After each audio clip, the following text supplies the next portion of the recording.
I think Brett Anderson is going to really help the rotation.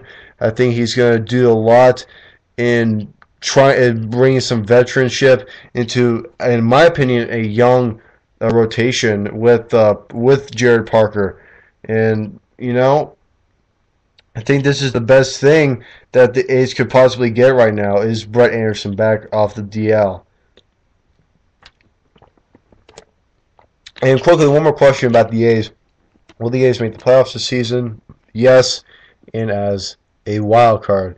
So, guys, we're quickly going to go on one more commercial break, and after this last commercial break, I'll be giving you standings, scores from today, and I'll give you my predictions and what the Major League Baseball postseason will look like for you. Don't stay tuned as the 30 seconds will be very quick, and I'll be back on very soon.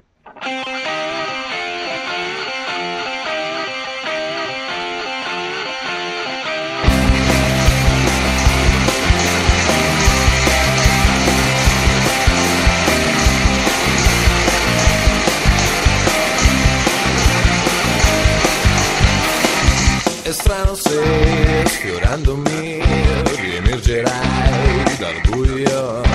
Riposa un po', mia cara dai, il regno sai, non brilla più.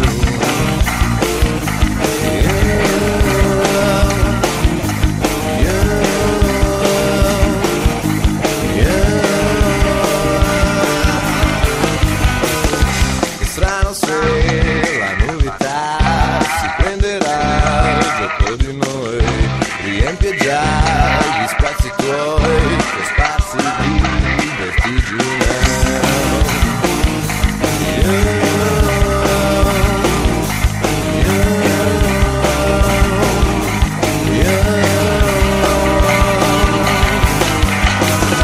Non era semplice stringere al vento, non era semplice spegnermi e poi salvare te, non era semplice scendere da dove tu non vuoi, in quest'autunno rosso io ti perdo e ancora.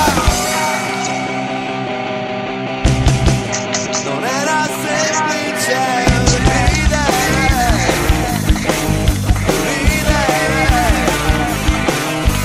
uno scambio d'opinione può servire a stare meglio, specialmente se violento e se poi non ho ragione. Beh,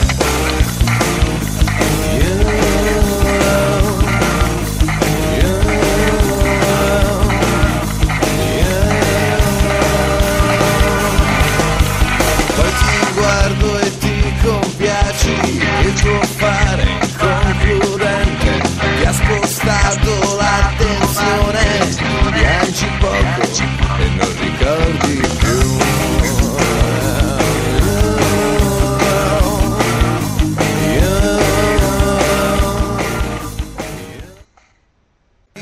Rende speciale un'altra giornata, scorsa a pensare che tutto sbagliato, vale a sognare, fermo che accende ogni ora. Non era semplice stringere al vento, non era semplice spegnermi, non era semplice lasciarti andare, andare a puoi sbagliare, salvare adesso, fermo che accende ogni ora. Tutto sbagliato, provare a sognare, l'inverno già accende ogni dolore.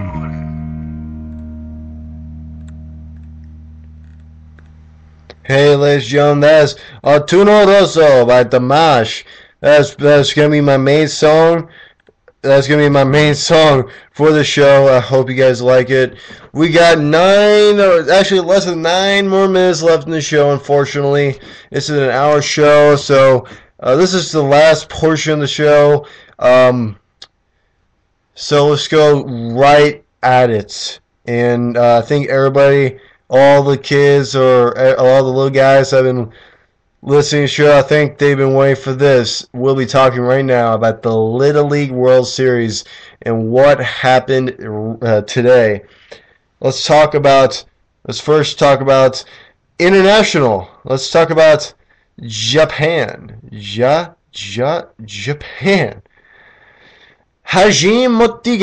Matigi hit a two-run homer in the center field with one out on the bottom of the ninth to give Tokyo a 2-0 win over Chinese Taipei on Sunday night, leaving the Japanese team undefeated in the Little League World Series in South Williamsport. The 13-year-old Matsugi was so happy as he rounded the bases that he jumped into the arms of the third base coach down the line before he even reached the plate. So he tagged third base and he just jumped into the arms of the third base coach or the manager. Matsugi saved the Knights' biggest hit for the Knights. So great job at Japan. They're always a very good team in the college in the Little League World Series. I do expect them once again to be in the Little League, in the all-around championship, the Little League championship game. If not them, Chinese Taipei will be in there to give give a big problem to a team that could possibly make, like California maybe can make it, or anyone can make it. But do we know what it takes? Do we know what it takes? So let's go to the biggest news of the night. Will Lucas, he threw from the Fairfield, Connecticut team off to the Northeast. He threw a no-hitter against the team from Newcastle, Indiana. He beat the score 4-0 at the Little League World Series. The 12-year-old struck out 13 and also had a two-run single in the fifth. When it was over, he got dogpiled. It was pretty funny. Matt Cubo for Connecticut hit a home run. Who will be playing California again? Petaluma, California. They'll be playing them again. Connecticut lost their first game in this Little League World Series by losing to California. They lost 6-4 last week. Lucas said he was aware of the no-hitter during the game, in part because of Kubo mentioned him during the dugout. So a little knock on wood, unfortunately. The 13-year-old first baseman Kubo grinned as he nodded sheepishly about what he wasn't supposed to do. It looked in the ninth inning, after he gave up a little bit of a scary hit to deep center field. I think Lucas really had in the bag. He's throwing his hardest for last, and he's really mixing his knuckleball in there. And congratulations! This is the 35th no-hitter in Little League World Series history in a 6-inning game, but you don't see those a lot. That was the first one since 2008 in the Little League World Series. So congratulations. Now my favorite news of the night. In the 8th inning, a walk-off home run by Danny Marzo of Petaluma, California, to hit a walk-off and beat New Jersey 5-4 in the bottom of the 8th. The 12-year-old drove a breaking ball, 50 mile per hour, nice cheesy. It's just a nice big.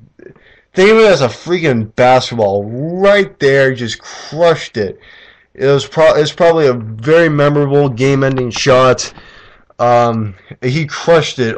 He hit Marzo. He crushed the ball probably halfway up the hill that's over near the main field at South Williamsport.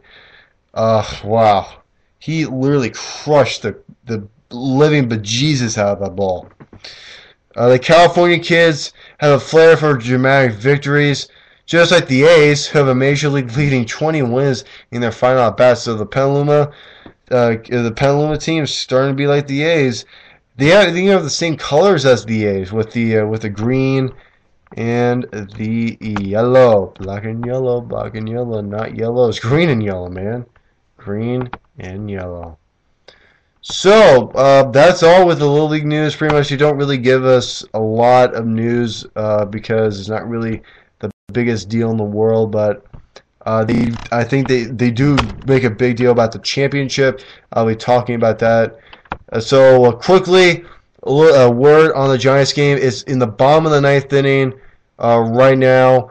2-1 is the score in this game. So this game is about to be wrapping up soon, or there's a possibility that the Dodgers could be making a chase out there, trying to get a run before the end of the game. Um, let's take you to some other scores around baseball, to some finals. Um, Miami Marlins crushed the Diamondbacks at Chase Field 12-3. The Brew Crew beat the Cubs. The Cubs were visiting Milwaukee 9-5, losing to them here on this Sunday night. The White Sox, like I told you, beat the Yankees by a final score of 9-6. The Rangers beat the Orioles 5-1 at Arlington. The Rays at the Trop beat Kansas City 5-1. Colorado beat New York at Citi Field 3-1. Cincinnati loses to Philadelphia at Citizen Bank Park 12-5. Washington beats Atlanta in 13 innings by a final score of 5-4. Games still in progress. There's 3 games now in progress. The Giants just finished and just won 2-1. Javier Lopez getting the save, getting Ether to ground out to his first baseman belt, and that's the ball game. Giants take the win. Giants are now going to now half a game above the Dodgers in the NL West standings. They beat the Dodgers 2-1. 7-2, the Twins are over the A's in the bottom of the 8th. Near the end of the bottom, is going towards the bottom, to the top of the 9th. The Padres being the Pirates going to the 9th inning 3-1. And the Mariners being right now being the Indians right now 5-3. The Tribe losing to the Mariners, going to, they're in the top of the 9th now. Currently, they're unfortunately looking to lose yet another game. We're getting very, very, very close to the end of our show, unfortunately. But we still have enough time left to do a little something that will make us happy. Unfortunately, we got 1 minute left, or we can go over a little bit, and I'll give my final statements. Let's start with the regular division standings. The Yankees are 4 games above the Red Hot Rays. They are on fire of late. They are 8-2 in the last 10. They've won 5 in a row. They're 4 games above the Yankees, and they are 24 games. They're 14 games above 500. Yankees are 22 games above 500. Then goes Baltimore, who are 6 games behind the Rays, and 6 games behind the Yankees. Red Sox are then the Red Sox and the Orioles have a big differential. The Red Sox are 13 games behind, 4 games behind 500, below 500. Then the Toronto Blue Jays 9 games below 500, 15 and a half behind, 15 and a half games behind the Yankees, and 9.5 behind in the wild card. In the AL Central, you have the White Sox 2 games above the Detroit Tigers. The White Sox 11 games above 500 are even in their last 10 at 5-5. They did beat the Yankees today 9-6. They are continuing that series tomorrow night. A 8:10 Eastern start, 5:10 Pacific start. Then after the Tigers goes the Indians, 13 games below 500, 12 games behind the Sox. Then it goes Royals, 12 games behind, 54 and 67, and then the Twins, 15 and 70, 15 and a half behind. The Sox, 15 games behind in the wild card. And then finally, to round out the American League, in the AL West, you have the Texas Rangers, 5.5 above the Oakland Athletics. The Rangers 21 games behind 21 games above 500, and 6-4 in the last 10. They've won 3 in a row. They're continuing with their series at Arlington against Baltimore. Oakland 65 and 55. They are in the hunt. They are, in my opinion, getting the first one of 2 wild card spots. Then it goes Angels 4 games behind the A's. They haven't done so hot in the last 10. They're 3-7 in the last 10. They've lost 4 in a row, especially losing to